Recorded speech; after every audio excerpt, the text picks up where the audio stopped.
Hello, good morning, and welcome to this Dawn Busters Taste Challenge. It's still dark, but there will be daylight soon enough. Introduced in 1964, although the company's older than that. Heaven Hill Mild and Mellow Kentucky Blended Whiskey. This is very common in Louisiana. Maybe this is the most popular blended whiskey in Louisiana. Well, besides Seagram 7 Crown. It's got an old general store placard, sign, label. Placard. So, see it all around. Every bottle size, mainly these and the 1,750 milliliter bottles. Kentucky, it says Heaven Hill's #1 Kentucky blended whiskey. This is their best-selling Kentucky blended whiskey brand. And they have a lot of blended whiskey brands, okay? It says, if I can read this because it's red, it's hard to read this red writing in the dark. Every drop of Kentucky whiskey used in this special blend. Let's see, I can make out, it contains sour mash Kentucky whiskey. Okay, so it's 20% straight bourbon whiskey, sour mash, and it's aged 3 years. So I think, but Heaven Hill's whiskeys are kind of weird, so they have a weird melon flavor, but I think that 20% sour mash, which is probably just Heaven Hill, because Heaven Hill's straight bourbon whiskey is what, 4 years old? So this just like a young Heaven Hill straight bourbon mixed with the grain neutral spirits. I don't really know that. I'm just assuming that. Could be Elijah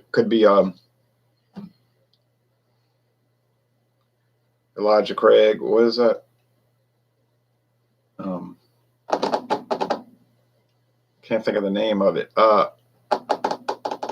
Evan Williams. Yeah, could be Evan Williams. Black Label. I don't know, man. Gran Legacy from 2006. American blended whiskey with natural flavors. Pretty much all American blended whiskeys have natural flavors added, okay? That's not, they didn't even need to put that on the label. They just did it. It's got a crown. Okay, you say, okay, we're a kingdom now? This is a Canadian whiskey? I don't know. I don't know what's behind this label, and it's got a copper pot still, which I'm sure they don't use. So you get some of these private label brands, they have bizarre labeling, to say the least. You can feel it, though. It's got raised parts, the little gold.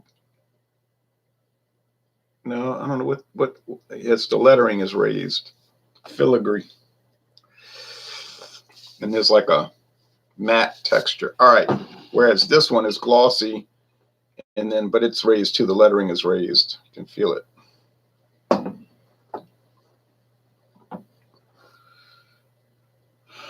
I don't know how many years it's aged. It's at least 4.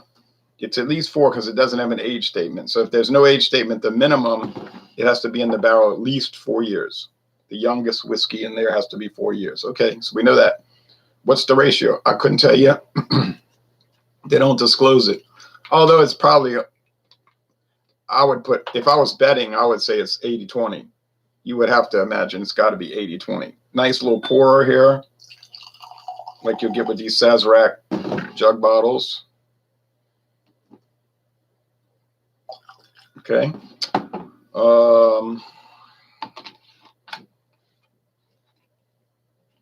don't know what else to say. They make the same size bottle for Winn-Dixie. Southern Grocers, probably Jitney Jungle too. And it might be JJ. They have a straight bourbon whiskey that Sazerac sells at Winn-Dixie. Not a blended, but a straight. Aged 3 years. It's probably, I'm saying it's probably just ancient age in a different bottle. But I cannot say it, but I say it probably is. You know, because ancient age is aged 3 years. It comes from Sazerac. Will I ever review the Winn-Dixie? I don't know. That's $13.99 on sale. It's always on sale, off and on, mostly on. So, Island Natty Ron, have you heard of Diego Garcia Island? Diego Garcia. Isn't that in the British Indian Ocean Territory? It's where the big British Navy base is in the Indian Ocean that guards passage from Africa to the Pacific Ocean. All right. Yes, he says. Has no permanent population. They have a few people that kind of live down there to have grocery stores or whatever for the soldiers, the sailors. But this is the last British territory in the east, besides Pitcairn Island, which is a relic. But Biot, B-I-O-T, British Indian Ocean Territory, they kept all their strategic. They got rid of their excessive territories, which were money pits. See, when they had colonies around the world, they thought it was going to make them rich. But they started realizing it was costing them $10 to make $1. For every dollar they made, it was costing them $10. So it's like, why are we doing this? And then all these people wanted to have independence, so they're like, throw it away. But they kept the chokehold. I call them chokeholds. Places that you could shut down the whole shipping lanes in a war. They kept Cyprus Island, not Cyprus itself, which was another headache and a half, but the two sovereign base areas, which are actual British territory, sovereign base areas in Cyprus, where they can hit Lebanon, Israel, Turkey, Greece, Egypt. See, it's right there. They kept Gibraltar, where they can shut off that's in Spain or next to Spain, well, it's part of Spain, which can close down the Mediterranean Sea. They kept Ascension Island and St. Helena Island, which can block off passage to Africa from America. Kept the Turks and Caicos Islands, which could shut down trade into the Gulf of Mexico. Bermuda, which guards the North Atlantic. And that kind of stuff. And the Falkland Islands, which is a gateway to the Antarctic, where they're looking to drill oil through that ice cap. So they didn't keep it just for sentimental reasons. When they had the war 37 years ago, they kept it because they knew what they were doing. Have you heard of Seychelles Island? Yeah, Seychelles. It's in the Indian Ocean. Okay, well, going on with this taste challenge. Remember, not geography challenge. Okay. GL, Gran Legacy. So they're both amber. Gran Legacy is it's darker. It's a little more copper. It's not dark enough to where if I glance at it, it's going to throw it off, though. It's not that big of a disparity. In fact, it's not much of one at all. Price. Oh, I didn't talk price. Oh, Heaven Hill.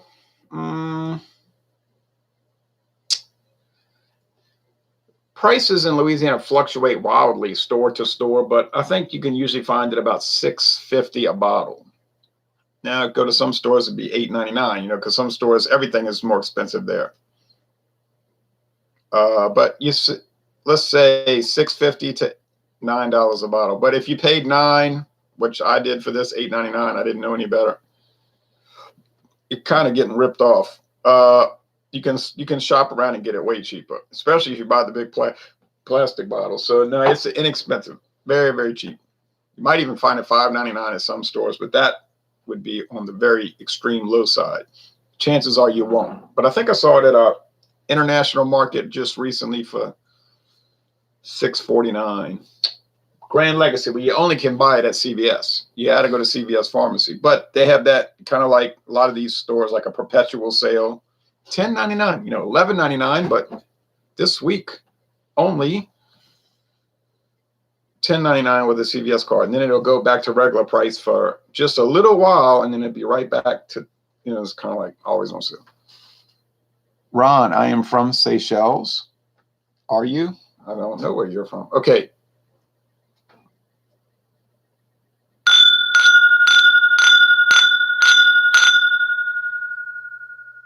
Okay.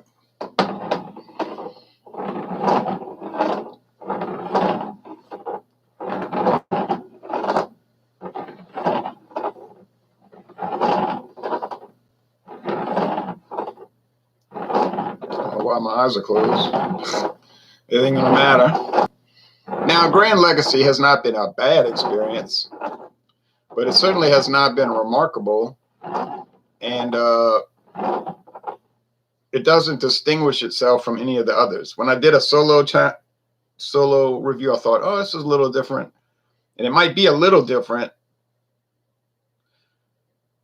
but the differences are so minimal that it makes no difference when you're doing taste challenges. So what is the lesson there? If you insist on buying blended whiskey, and I don't know why you would, but maybe you like it. I don't know. Maybe you like American blended whiskey. Obviously, some people do. Look at the thousands of bottles everywhere, every day. But just shop price. Now, if you're looking for quality American blended whiskey, then you need to get Seagram 7 Crown. And forget the price, because you're going to pay double of this other stuff, because twice as good. What about some of the expensive American blended whiskeys like Triple Crown, $24, $21, $24? No way. I would just buy Jack Daniels. That's straight bourbon whiskey. Oh, I'm sorry, Tennessee whiskey, but you know it's bourbon. But anyway, why would I buy? I would buy Evan Williams. That's straight bourbon. Straight bourbon, you can get it for sometimes $9.99. Or Ancient Age, $9.99. Benchmark, sometimes I saw it at one store, $7.99. That's a rare price. Usually it's $8.99. So I don't understand why you buy blended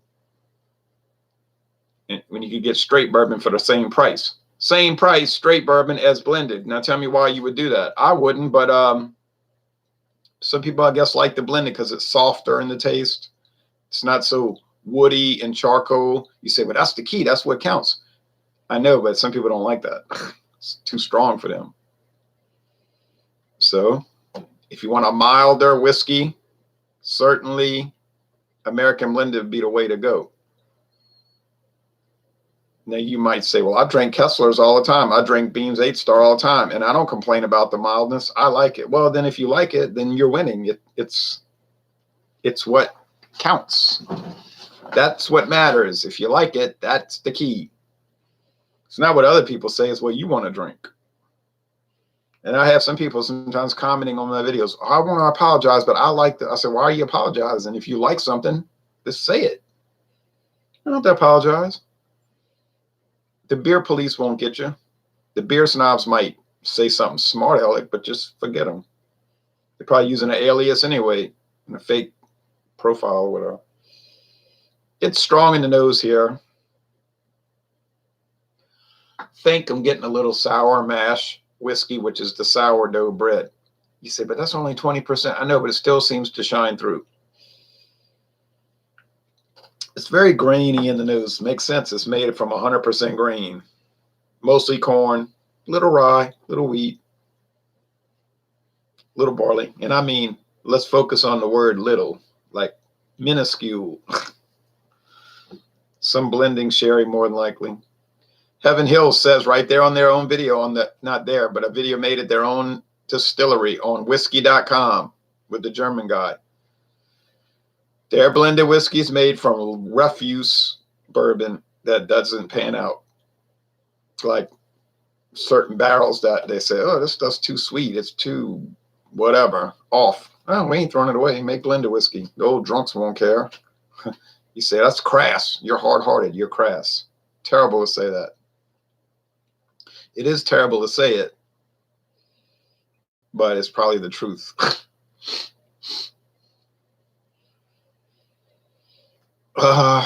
Getting a little melon. Uh-oh. Must be Heaven Hill, though. Because Heaven Hill has that strange melon, honeydew melon smell. Why? Why? Oh, this is strong in the nose too. Grain alcohol. Both of them have a yeast, like bread yeast, like you're making bread, but yeah, you're not making bread. Trump was in New Mexico, laugh out loud. China will soon be the next African colonizer. If they lose their minds. The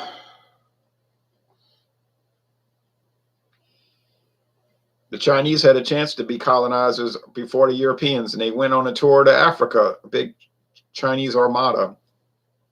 And they looked around and said, we don't want this.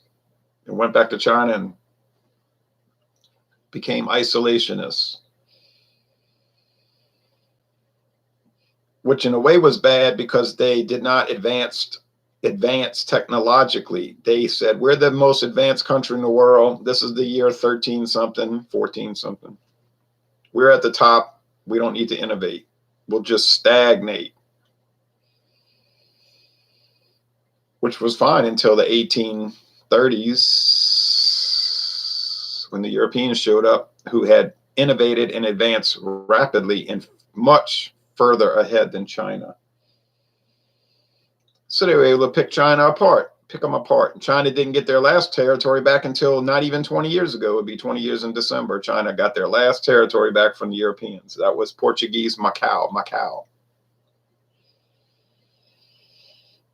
The honeydew's starting to fade. I'm getting a lot of that sourdough bagel, Linder's sourdough bagel. Maybe it's Thomas sourdough bagel. Mugabe is dead, says Alanati. Yep. All right. I'm going to stick with the whiskey. Not going to talk about geography. Okay.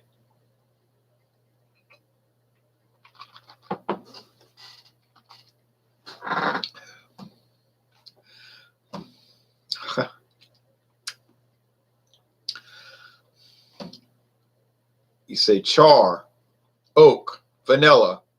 The answer, no. So what does it taste like? Well, it's rather harsh grain. It's got a bad bite to it, in my opinion. It's 80 proof. It's kind of, I don't know. I don't think this is designed to drink neat, to sip and contemplate. It's designed to mix with Fanta Cola. You say Fanta? Oh boy. Cooking with gas now, right? And that's it. Yeah.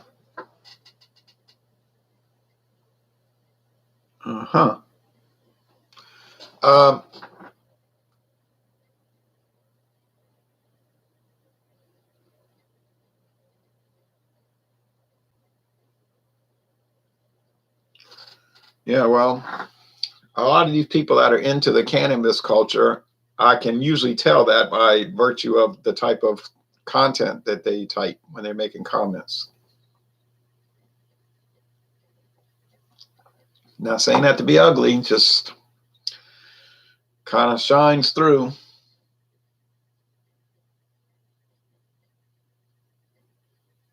And they'll say, you can't tell, man, you can't tell. It's like, right. No, I can't tell. Okay.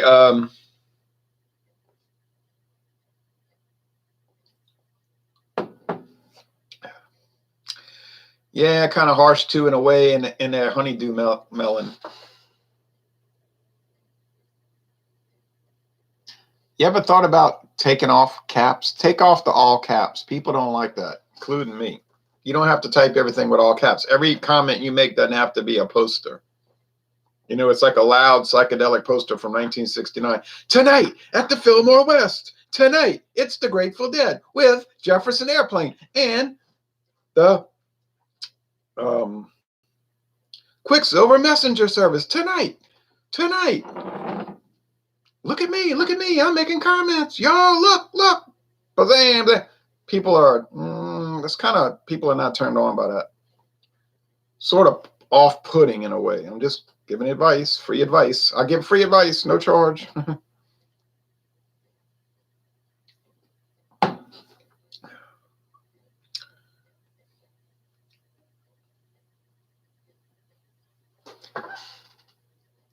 See, now that's better.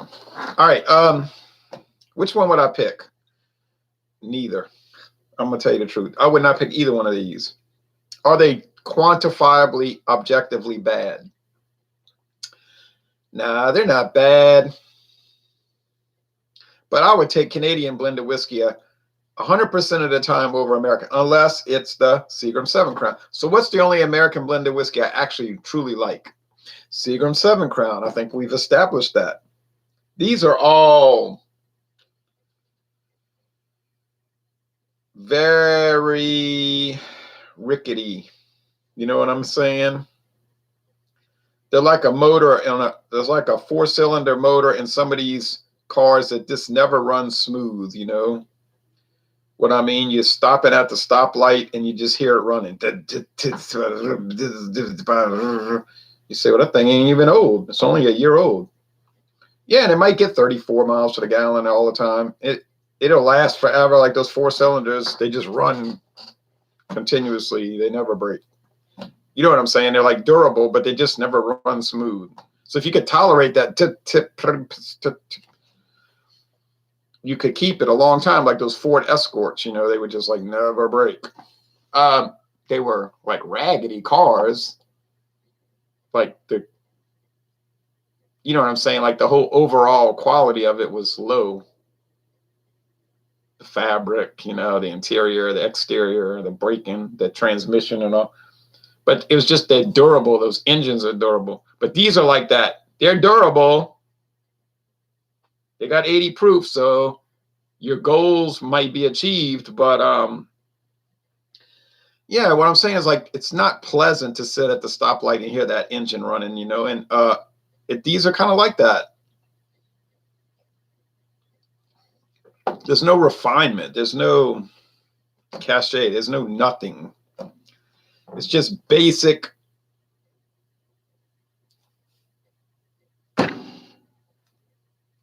stuff. All right. If you think a 1982 Ford Escort is like fabulous, you say, but I bought a GL, the GL. Oh, yeah. Then you would think this is fabulous. But then no one's going to think that. All right. Jeremy Vincent says, morning, Ron.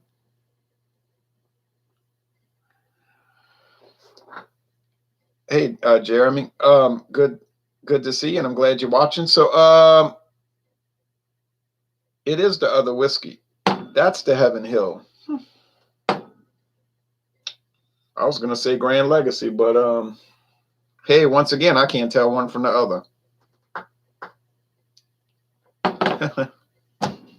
So which one would I choose? I said already, I wouldn't choose either one.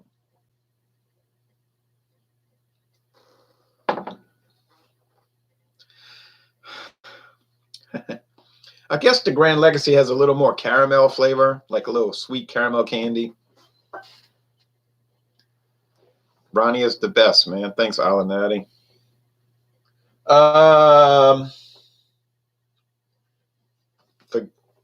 The price is the same. It's the same. I mean, I guess maybe, possibly, perhaps, and there is an outside chance that the Sazerac cheap stuff is a little better than the Heaven Hill cheap stuff. But it's so close. It's just shop price. And then the price is going to be the same. So there we go. Heaven Hill's Kentucky blended whiskey. Drunk by millions. Loved by nobody, but they drank it because you know why they're drinking it. All right. Gran Legacy. Talk about an outlier. Most people never heard of this stuff. I mean, how many people say, oh, hey, honey, let's go to CVS Pharmacy and shop for liquor? Yeah. Actually, CVS has some pretty nice liquor. If you go to their liquor section, it's all right. You know, they got some pretty decent brands. And the prices aren't outrageous. They're not great, but they're not bad. So it's there. It exists. People ask me sometimes, why do you even review these things? And I say, well, they exist. They just exist. Now, it doesn't build my channel. You know, I've had people take me aside and say, you know, that's really not going to build your channel. You need to go after the hot items. You know, you could be reviewing Tito's vodka and and Smirnoff and all the big hitters, heavy hitters, and the Johnny Walker Black and the Double Black. And you need to chase the gold, and you'll get the big time payoff. And I'm saying, yeah, but that's not what the channel's about. I see a channel, they're gonna pass me up. Am I jealous? No. They heavily promote their channel. They're on, every social media platform, pushing it hard. You can join their what do they call it? Pay thing where they get paid and all this. You could join there, whatever they call that. And they even give a list. Here's all our members, like to encourage you to join. And they're very big marketeers. And there's beer reviewers from England. They're all about promotion. Yeah, this is it. This is it. You need to, what's up, YouTube, and all of that. Hey, glitzy. But that's just not the way I do it. And James P. Madonna is always saying, we got to promote this. We got to work this. I say, I'm not going to promote it, and I'm not working it. If people watch it, good. And if they don't, they don't. I'm not going to be like a barker, a carnival barker out there saying, come on, y'all, come on, watch Fandango Friday. Get all your thrills and all your chills. I'm not that. I just do this for fun, like you say, well, you get paid. You monetize. Yeah, but that's somebody approaching me. I didn't ask for that. Somebody said, if somebody walked up to you on the street and say, hey, would you want some money? What you gonna say? Oh no, I don't take money from people because I'm too good for that. You're gonna take it. But I didn't ask for that. So I like to address these little oddball brands that nobody else deals with. Like nobody's gonna do. You look at a lot of these brands I've done, nobody does review. There's no reviews anywhere for them. Nothing, no video reviews. So it's kind of fun just to look at them, So sorry that I'm not going big time.